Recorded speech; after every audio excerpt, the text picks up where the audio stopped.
Good evening and welcome to the Brownbread Mixtape! Brown Bread Mixtape. Very true.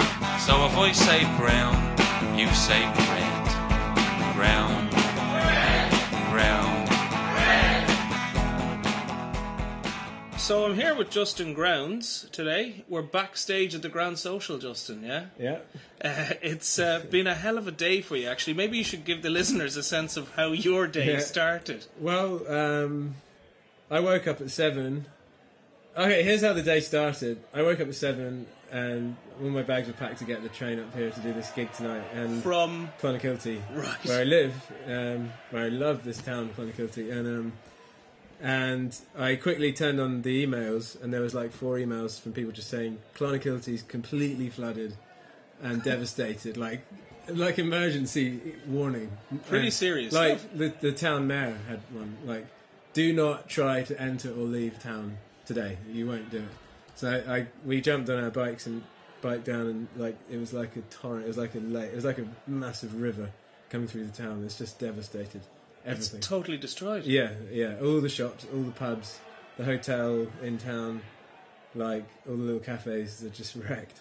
Wow. It's mad. It just happened last night. And ironically, we were at a talk last night from a professor from UCC who was our friend's son, and from Clon, and he was giving this lecture on biodiversity.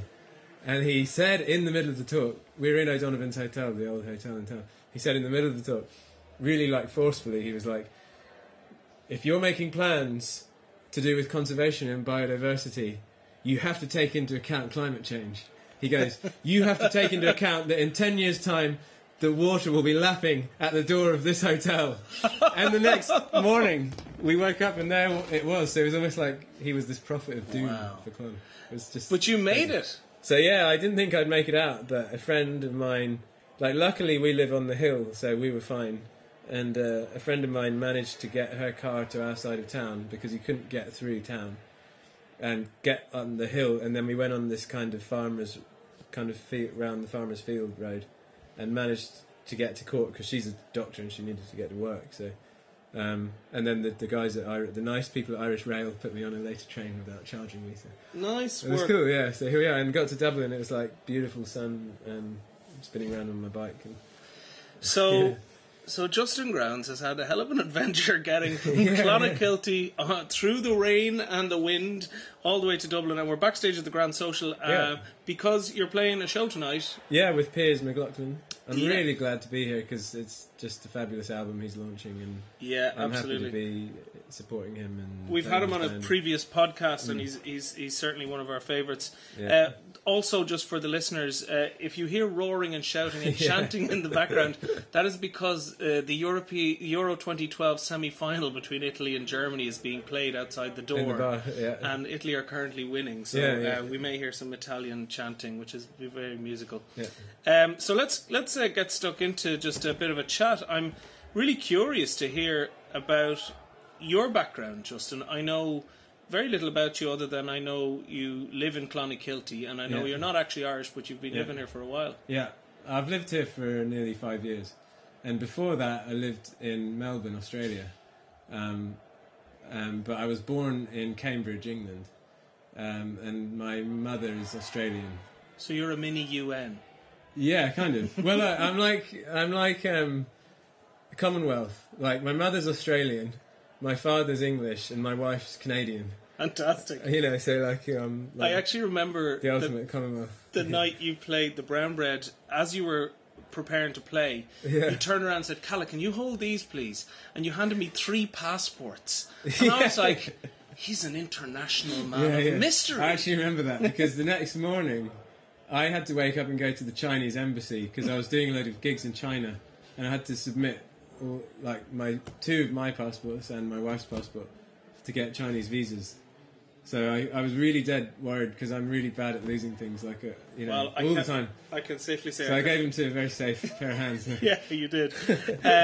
So tell me maybe a little bit about your background in music and how you came to music and sort of. Well, it's funny because I was really a terror of a child. Like, I was every parent's nightmare, and I was like the second son, second born child, and my brother was very timid, but I was completely wild, and like I was kicked out of the hospital when I was born because I made way too much noise, you know. Right. And my mum had like she had to stay in hospital for tests and all this stuff, and they actually said, "Look, will you leave? Will we take Justin with you, and we will send a nurse the 10 miles they have to drive to your house to do these like 2-hourly tests. We just can't have this boy in the hospital." Oh. So like for 4 years, I basically 3.5 years, I just screamed all day, every day, and I wouldn't.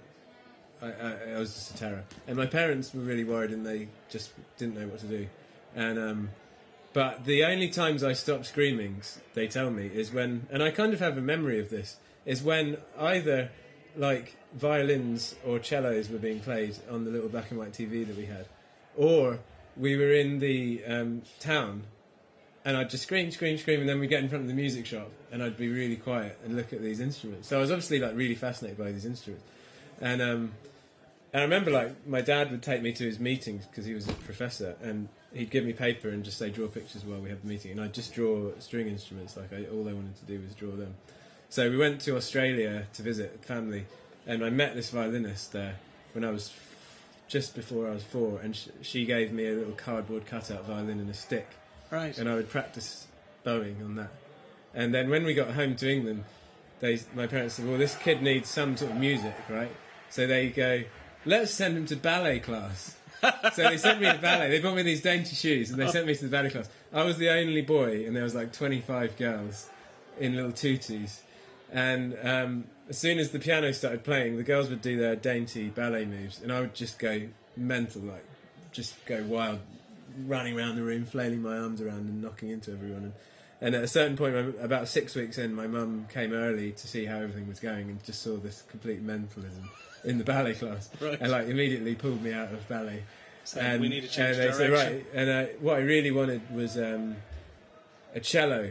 I was just enamoured by the cello, but at that stage I was too small for the cello, so they got me a violin. And from then on, I just sort of played the violin constantly. And you took formal lessons, obviously. I took formal lessons, yeah, and that was my life then. The violin was my life. And at what point did you sort of move into the phase of actually writing your own stuff and getting into that? I think, I was always... I have memories of scribbling out tunes on manuscript paper, with the fiddle, and sitting at the piano and bashing out keys and scribbling out tunes and stuff, and writing little titles and stuff.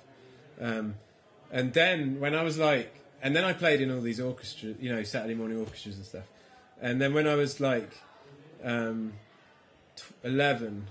or something, when he went to secondary school, I kind of realised girls like guys who play guitar.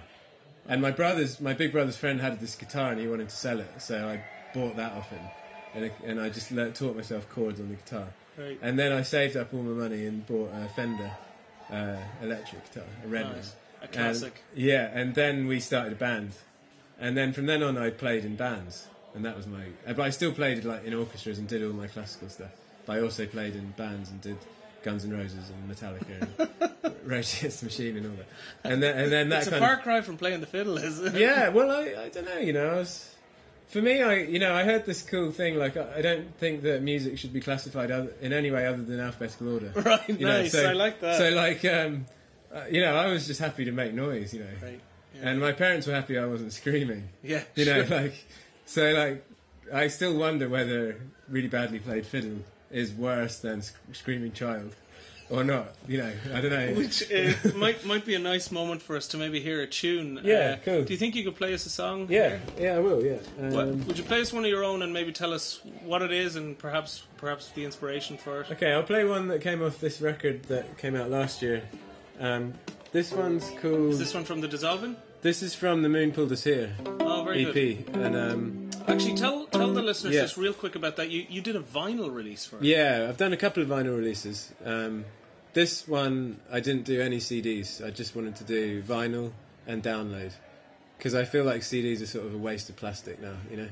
And there's so much plastic around. And the artwork as well. The artwork, we did screen printed. So we created silk screens. And I have a copy of it. I treasure it. It's a beautiful piece the of work. idea was that I wanted to get back to the time when like a record was something that you collected Yeah. and cherished, Sure. and it was a sort of keepsake for that experience of hearing that music. And a piece of art in yeah, itself. and something that was a limited edition. Yeah. You know, it wasn't disposable. You had to cherish it. You know. Yeah, So, absolutely. and actually, it was a fantastic tour, that one, and it went down a treat. You know, people Great. really appreciated it. So, Well, so I'll what do are the you gonna play song. for us? This one's called Teilhard, and it's sort of. I'll try and play it. I usually use the laptop, but I'll do this like this.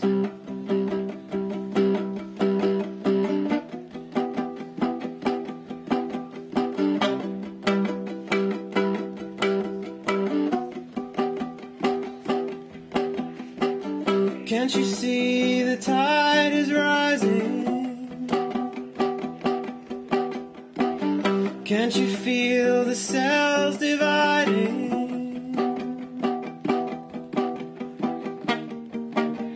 And everything is moving. The landscape always changing. He took me to the causeway of giants, where the rocks rise up like organ pipes, sounding glory to the sea, resonating through you and me. You turn your face away into the silence, where the womb of love was holding us, folding us into a three, where the earth became sanctuary.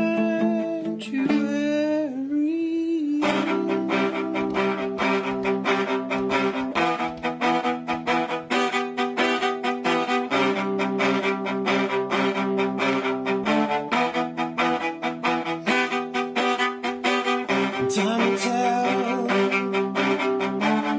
all the places where your beauty fell, and in your eyes there's the sadness of the evening skies, and in your arms you're holding all of us in sacred songs. Time will heal, time will give us what we couldn't steal. You said you died on the day of resurrection, with all your hope unfolding, and all your dreams unspilling, from all that you'd been holding. And can't you see that the tide is rising? And can't you feel all the sounds dividing? And everything is changing. The landscape always moving. Yes, everything is changing. The landscape always moving. There's an old man with a cigarette, sees the fire in the fig tree, where the giants left their fingerprints, where the earth became a sanctuary.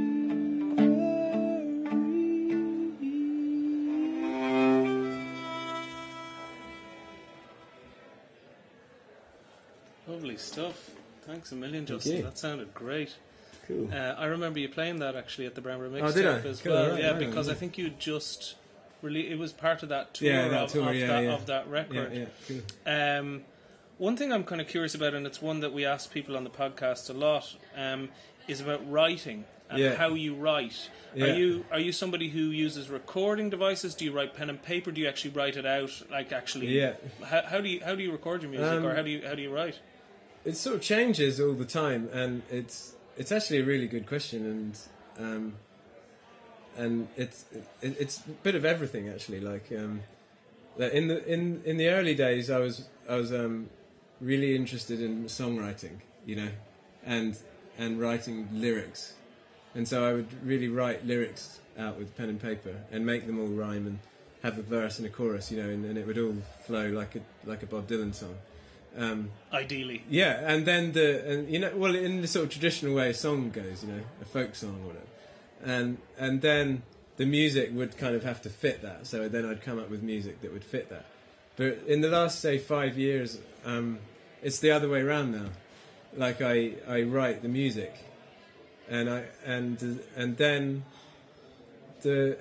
words, if they're sung, they don't have to really make sense to me even. Like, you know, they just become a part of that music. So these vocal sounds that I make, I'm not so bothered about. I think when you're younger, you're so worried about people understanding and making a statement. Yeah, you know? of course. But as you get older, as I got older, I realised the statement is the music that I'm creating. You know, and the music really is everything put together. All the sounds that I make, whether it's bowing the string or making a sound with my voice. Yeah. And so, like, I generally write music by.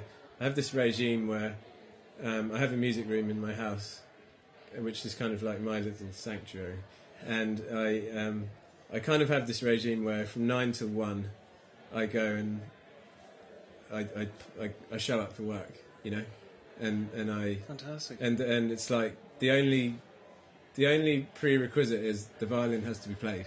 Yeah. So if I'm really lacking any kind of inspiration, or if no project on the go, I just play scales, or I play Bach or something, or I just whatever. I just bow open strings, and it's really interesting because what I found recently is, even if there's no idea coming at all, and I just feel like I have no clue about making a record or anything, even just bowing an open string, you know, like even just you go in there and you just feel like I'm so dry, and you just want to play a G.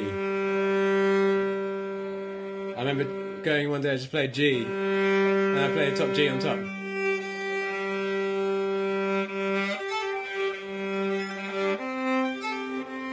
And you start mucking around just with these notes. Yeah.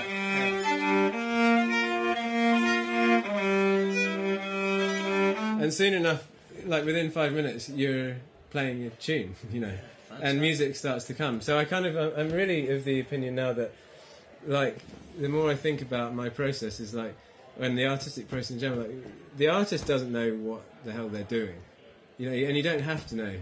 And it's that you just show up and you take the instrument, or you turn on the laptop, you make the mic record, and you let it happen. Yeah. And, you know, I really like that idea. I like because that it takes too. a lot of pressure off the human being doing it. They just have to show up and do the hours. And obviously you have to make your technique work and stuff, you know. Sure. That's all part of it. But it kind of takes the pressure off that you have to be this creative person, you know. Yeah, absolutely. And you mentioned the laptop, and one thing that the listeners may not be aware is that your music on stage involves quite a lot of technology, as well as the classical instrument of the violins and violas. Yeah. Tell us just a little bit about how that works. Practically, it's basically the violin and the mic get sent into the laptop through a program called Ableton Live, which is a really great program. Yeah, and then I have these plugins from a guy wrote an open source plugin called Super Looper, and it's just a really musical looping tool.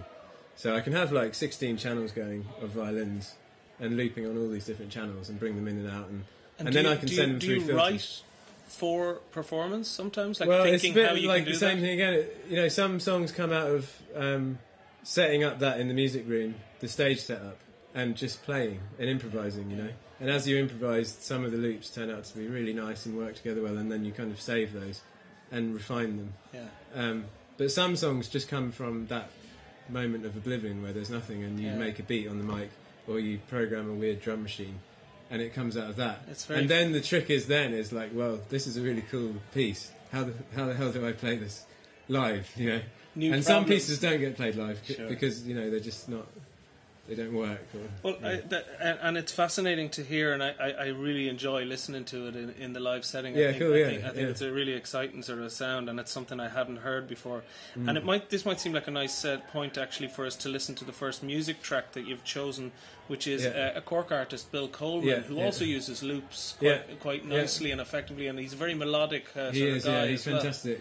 Bill and I, we go back to before we even met. I was on tour in Australia years ago, and I was doing a radio interview, and the guy had been at a few of my shows, and he said, "What's next for you?" And I said, "Oh, we're actually going to live in Ireland and do some music over there." And he goes, "Oh, well, if you're in Cork, you have to check this guy out called Bill Coleman."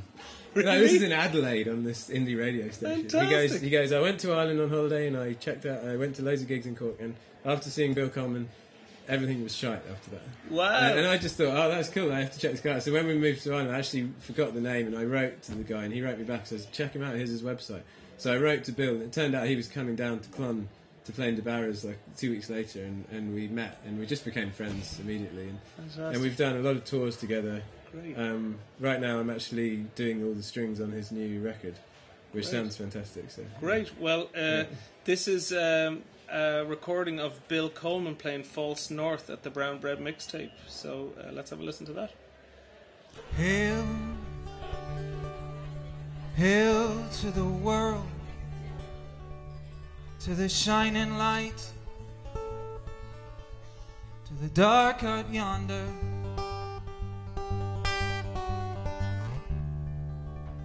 The stars of the city, you look so pretty, yeah, turning in circles like destiny arriving. Hold on to nothing, so nothing can harm you, so nothing can hurt you, so nothing can break you.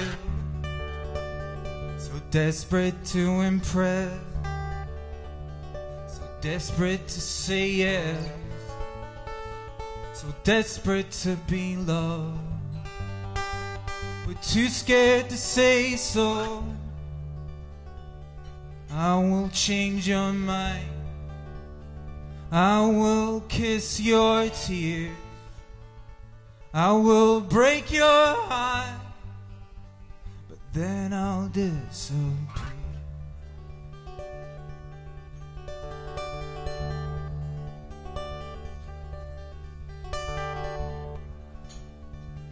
I am nothing,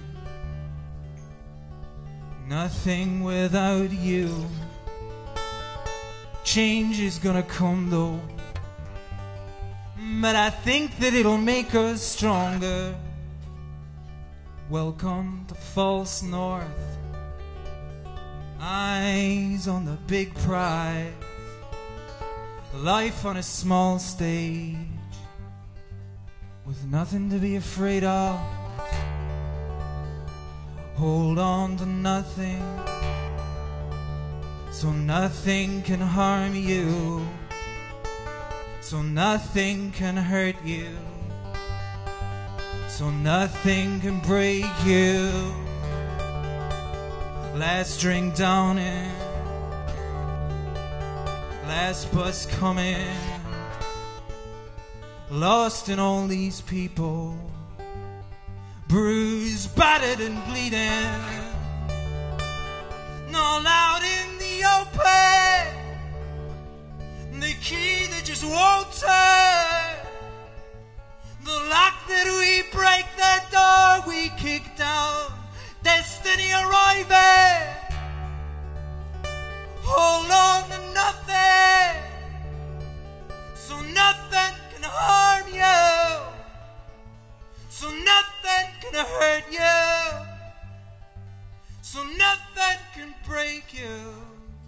Thank you.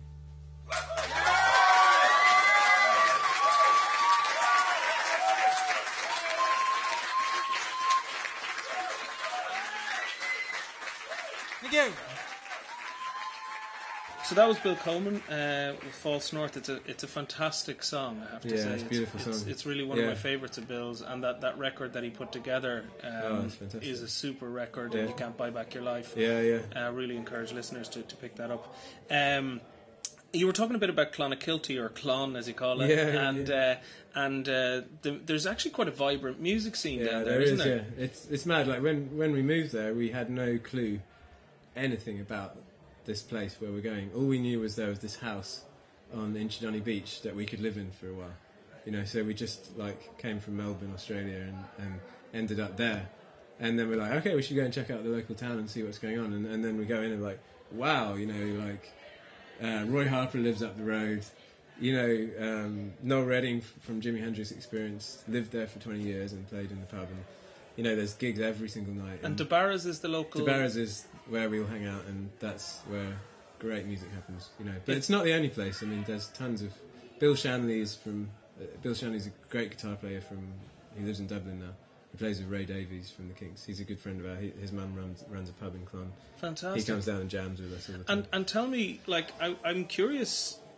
from your perspective as somebody who's not an Irishman, being an independent musician in Ireland, what do you think about it, or what is it like to be an independent musician in Ireland? And is there anything that you've noticed, in the other countries that you've lived compared to here? That's a good question. I mean, firstly, from a practical point of view, it's fantastic for me because there aren't that many. Funnily enough, there aren't that many violinists. You'd think there'd be one under every stone, but there aren't that many, and there aren't that many who are playing loads of different styles. So with the training I had and the life I had before coming here, it kind of seemed to really fit in here, and so I get a lot of gigs and a lot of work and stuff. But the other thing that I really noticed, which is just fantastic, is as soon as I've toured in so many places in the world, as soon as I started playing in Ireland, I had this really strong kind of tangible feeling in my gut or in my spirit or something when I was playing, that the people in the audience are really, really hungry for something really deep. They're hungry for really good, gutsy, and they won't tolerate something just from the surface. They won't tolerate. We have a long tradition of great art in this country. And you get this feeling that they're just hanging on everything you do. It's almost like they're eating it and nourishing themselves, and then they're kind of feeding it back to you. And I get that even when I'm just in the pub with a few pints, you know, playing away in a session or something. I just always get that feeling, and it's a really lovely feeling for a performer because because that's what gives you back your energy. To know that your energy is then going, it's a circle, you know, and it wouldn't happen without all of us. I really believe that everyone who's in the concert or the gig listening is so important to the music. You know, we're all playing it. It's definitely something we pride ourselves a lot on with the Brownbread Mixtape show. In that there's that kind of, there shouldn't be a division between performer and audience. It should all be one experience. You're having this night, and you should be enjoying yourself. I love that. Yeah. And I mean, I did some gigs in schools because I try and do a lot of work with kids. You know, trying to bring them music, and we did a bit of a gig for kids, and they were all clapping, and I started clapping to them, and I said to them all, "Why am I clapping?" And one of the kids said, "Because we were listening."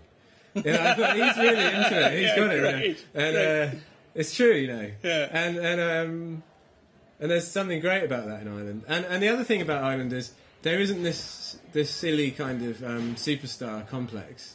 Right. Do you know, you get Roy Harper, he comes and plays in DeBarra's. You know, you get even the people who have made it really big in the music business will still come and hang out in the pub and play, and they're not too bothered about playing for 50 people, you know. It's lovely, isn't it? And that's really good because a lot of people, I think, are put off doing their own art because they feel like, well, I'm not Coldplay or I'm not, you know, whatever, these mega bands that all they see on the media. Whereas here, give us a song. Anyone can give you a song. Yeah. Which is a great thing. And that's a long-standing tradition, I suppose, around as well. I think we'll take a break there and have a listen to one of the comedy sketches. I know you've been at the Brownbread, so you've seen us perform. And so we do these radio-style sketches. And so this one that we're going to listen to now is one I wrote based on YouTube comments. So it's one of the most vile places in the world is people with YouTube comments. And so I just felt like, what would it be like if you actually dramatized those people in a real room talking? Cool. So this is an actual conversation on YouTube by the Brownbread players. The following is an actual series of exchanges by the most fascinating of species, the bottom-feeding YouTube commenters. The following exchange is in response to a 22-second clip entitled Fail! Exclamation mark, exclamation mark. It is described succinctly and eloquently by its uploader, Liam T1000, as follows. In Dublin, in Burger King, an aggressive guy tried to pick up a chair to throw out the window, but fell over on some ice cream. LOL, what an idiot. This accurately describes the scene, but fails to mention one critical detail which becomes important to our unfolding debate. In the immediate aftermath of our star falling on his arse, a yobbo shouts out drunkenly, "Why, you fucking knobhead!" Beautifully put. We now turn to our opening, rather tame salvos of comments from Aintus77, Jose044, and TMD963. What a fucking nobble! Biggest fail ever.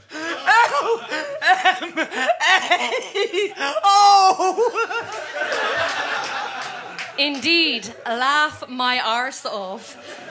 I imagine the hero of our video clip wishes he could have laughed his arse off prior to falling on it. Now here's PamFan29.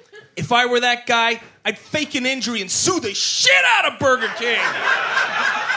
To which Lean T1000, our original uploader, replies in the internet affirmative. LOL.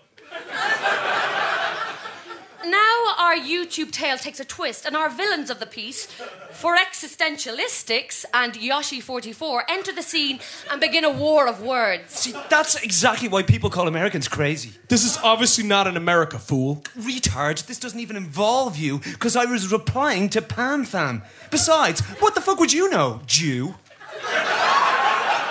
You made a blanket statement about Americans, so being an American, it involves me by default, fuckface! It's a truly excellent point. Yoshi44 continues. And Jew? How old are you, 12?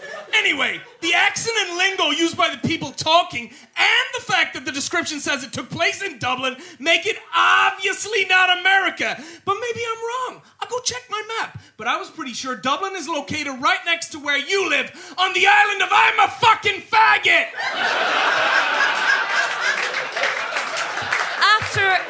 After extensive research, we have been unable to locate said island off the coast of Dublin.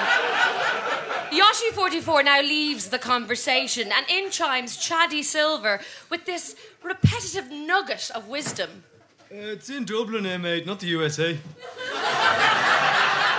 For Existentialistic takes the bait. He goes on a long mental journey and counters with this. Wow, another retard. American foolish mentality is evident everywhere. In this case, suing for no reason. As PamFam stated in his comments, PamFam equals purebred American equals retard. Mate, you're the retard. It's a good point, and it's well made. The conversation takes a new turn as Cock Salsa feels the need to quote the Yobbo in the video clip. This, of course, is done with caps lock on. You fucking knobhead! But wait, it's not enough to have one person quote the piece. We need another, and so here comes the sound of a final volley of comments between ChickenBot1 and When I Poop, Summit Dies, starting with ChickenBot. You fucking knobhat! Aye, it's no bad. Yeah, but his accent makes it sound like knobhat, so I like that better. Wonderful. And so the cycle of internet life continues. I think we can truly say this debate has been illuminating and truly LOL. Thank you and good night, you fucking knobhats.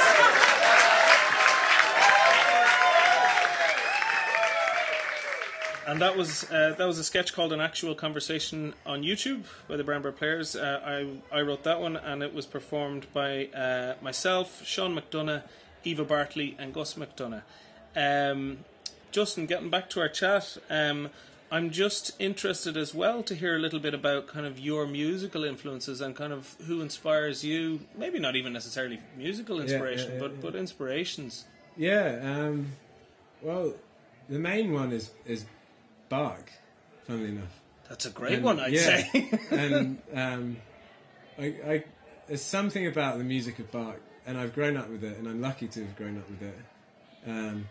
It's like doing, every morning I get up and play Bach, and it's like doing Tai Chi or something. It's just very, very centering, and very deeply symmetrical, but also deeply soulful at the same time. And there's something about the music that he wrote. It's endless. It's like a big chasm. You just and keep falling for into. people who wouldn't know, what generation or what era was Bach writing music in? 1650, I think, to 1725. Yeah. So he was before Mozart. He was a working man. He was just a family man. He had a lot of kids, and he worked in a church as the organist, and he wrote all this music for the church. I feel like we must hear you do a version of a some Bach Bach. song. Is there any chance you could? Yeah, I can. Yeah, cool. Because we traditionally ask our guests to do a cover version. So I think this is talk about cover versions. This is Bach. I'll try. I'll just get a G. Let us know maybe while you're tuning up what you're going to sing. This is actually a cello piece by Bach. I've sort of done it on this 5-string violin. Great. But it's the first prelude to the first cello suite. So, fantastic.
Fantastic.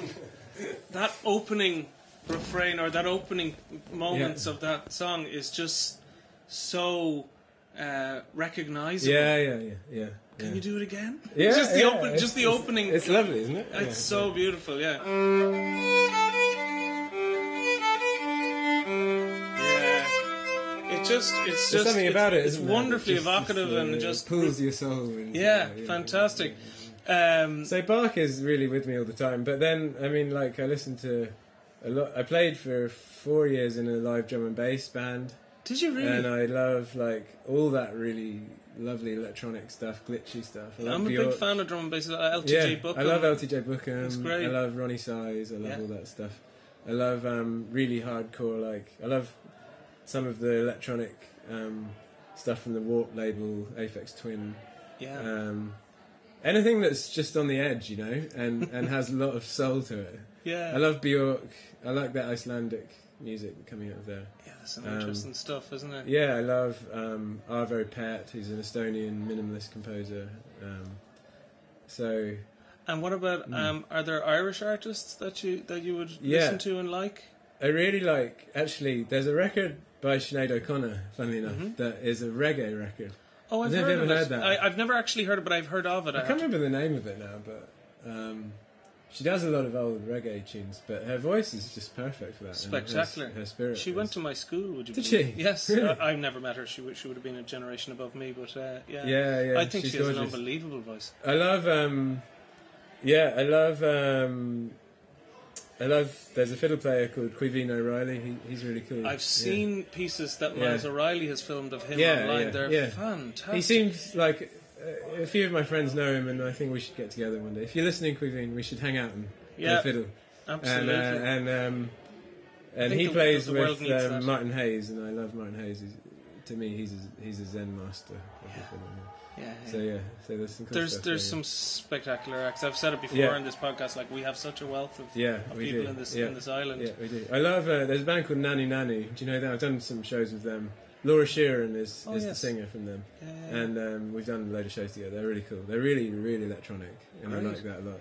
And I've really enjoyed. The guy from their label gave me the record of Katie Kim.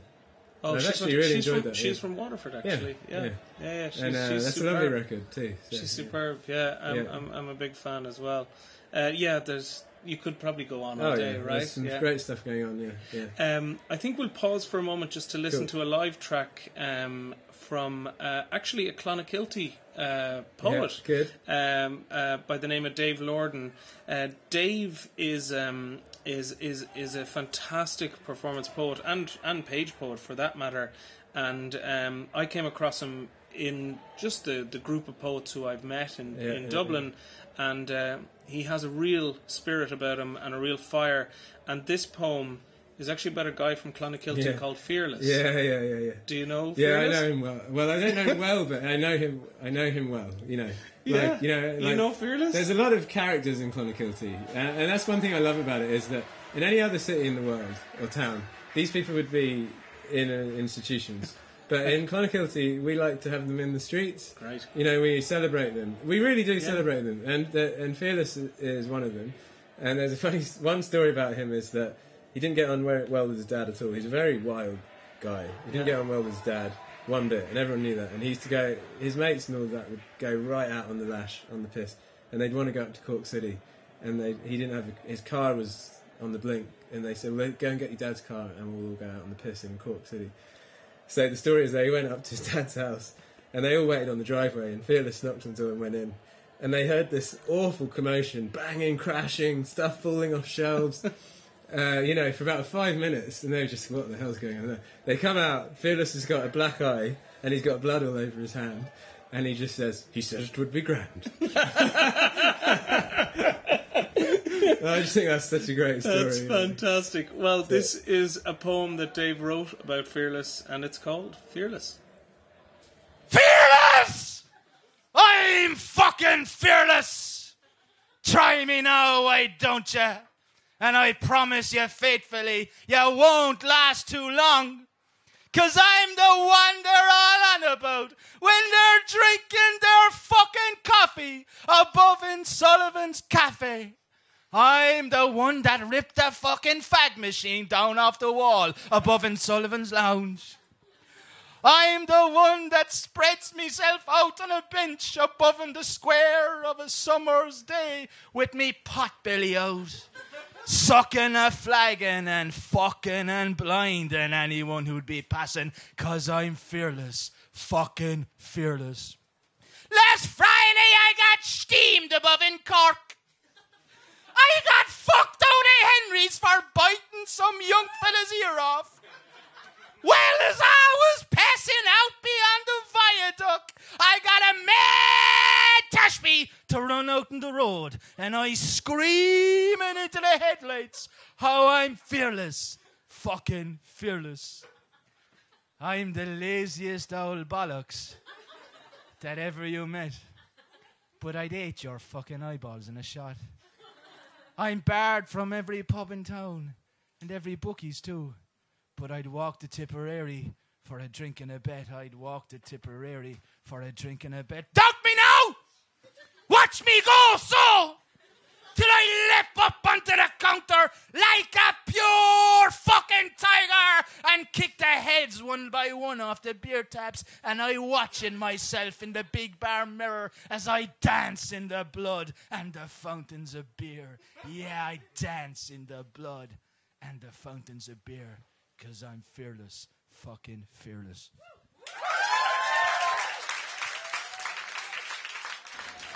That was Fearless by Dave Lorden. So, Justin, unfortunately we're reaching the end of the podcast, but I wanted to maybe just hear from you what you're working on at the moment, and if you're touring, and what people should expect. Yeah, I've had a bit of a slight break from touring. I was over in the UK this year doing some shows, and I'm doing some here in Ireland, but I'm working on a record called Violin Studies, which kind of started last year at the Brownbread. I'd written a few I remember tunes, you, and I you think did, I probably you played one. I think you played more than one. Yeah, perhaps, yeah, cool. Well, I've got loads of them now, because I was on tour last year all over the world, and I recorded them all live. Right. So well, we have one of them up on our YouTube channel. Yeah, cool. Right on, I have to check it out. So I'm putting together a record that's just violin sent through the laptop, no singing, and I'm just trying to explore what that can do. So that should come out later in the year, and there'll be a tour with that. And I've been doing shows with that music with a good friend of mine from Clonakilty who goes under the name Farbiog, and he's a video VJ. So we've done some fantastic shows, especially ones for all ages, where we let kids in. So visuals accompanying So it's all the these music. violin layers and stuff and beats, and then he's manipulating the visuals live on stage as well. Fantastic. So that's a really exciting project. Another project that we're doing is we've got a band called Day Delay, myself, Farbiog, and Kevin McNally, who's the leader of the West Cork Ukulele Orchestra. Oh, fantastic, yeah. And we're doing, the three of us have a band where we're doing live soundtracks to really old silent movies. So Super.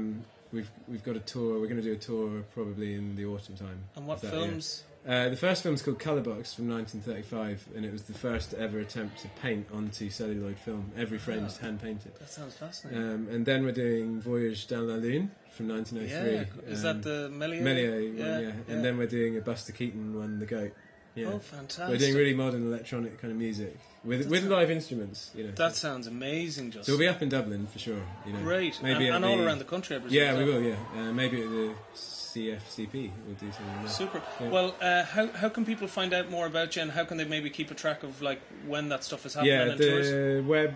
I'm not great with the web, but I have a web page, justingrounds.com. Justingrounds.com. Go there and you can check out all the records there as well. And then obviously there's Facebook and stuff. And the usual yeah, kind and of I try and keep social that. I keep that updated, and I try to tweet. I rather not- like tweeting. Yeah, we do the tour. I've kind of warmed up to it myself. Yeah, I actually. prefer it to Facebook. Takes less work, doesn't it? Yeah. And you can be a bit more eloquent. Brilliant. Well, Yeah, that cool. all sounds great, and we really appreciate that you came in today. Yeah, Justin, thanks for having to me. chat to us. Yeah, cool. And so keep an eye on justingrounds.com to get the latest on any of his releases and on that upcoming set of tours. For Brownbread stuff, just have a look at our blog, like always, brownbreadmixtape.wordpress.com. We have our YouTube channel with loads of videos, including Justin Grounds, a couple of those. We have our Facebook page, facebook.com/The Brownbread Mixtape. We have Twitter, as we were just chatting about. It's @BrownbreadMix, and a whole slew of other ways you can probably find us. So thanks a million for listening again, and as always, we're going to close the show with the alternative Irish national anthem. Thanks a million, and we'll talk to you next time. A hen, a dó, a trí, ceathair dhéag. My blood is boiling for Ireland. My blood is boiling for Ireland. Ireland, Ireland, Ireland. In Ireland, my blood is boiling for Ireland. Condis to talk to. Tommy Gama. I will do a show. Tommy on shot. Condis to talk to. Tommy Gama. I will do. Tommy is look. My blood is boiling for Ireland. My blood is boiling for Ireland. Ireland, Ireland, Ireland. Ireland, my blood is boiling for Ireland. Condis to talk to. Tommy Gama. I will do a shot. Tommy on shot. Condis to talk to. Tommy Gama. I will do a shot. Tommy on shot. My blood is boiling for Ireland. My blood is boiling for Ireland. Ireland, Ireland, Ireland. In Ireland, my blood is boiling for Ireland. Come on, Ireland! Brownbread Mixtape podcast is a podcast. Well, it was a mixtape, but then it's a podcast. Well, a podcast is a thing that's on the internet. The mixtape, well, it wasn't even a mixtape because we do a live thing, but that's not even a tape. Well, look at it, Asher, you know yourself. Brown